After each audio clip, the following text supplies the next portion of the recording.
Okay, good evening. After the mass, here's my wife buying balut for appetizer. Okay. Do you know what is a balut?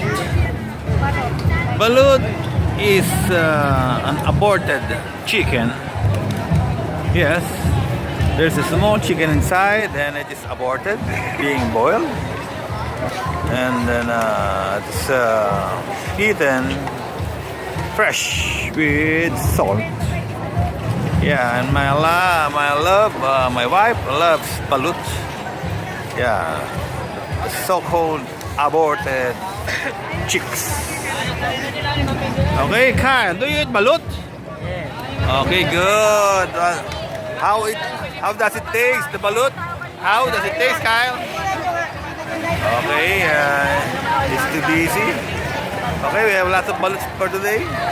It's a good source of protein and good source of cholesterol. Of course, with this one also good source of cholesterol, the chicharron. Okay, as you can see, there are lots of mass goers going home. Okay, we're now heading home, but we have to walk a kilometer before we can reach a pedicab. Yeah, so we're going to try the pedicab today. Okay, let's go, Bernice. Huh? Okay, my daughter Bernice is buying something. I hope it's healthy and clean, and of course free from they call this the disease that makes you yellow. Yeah, hepatitis.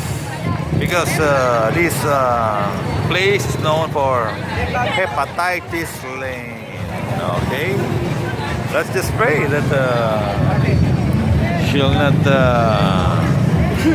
get sick, or bless the Lord will bless the food to be clean and healthy. Amen.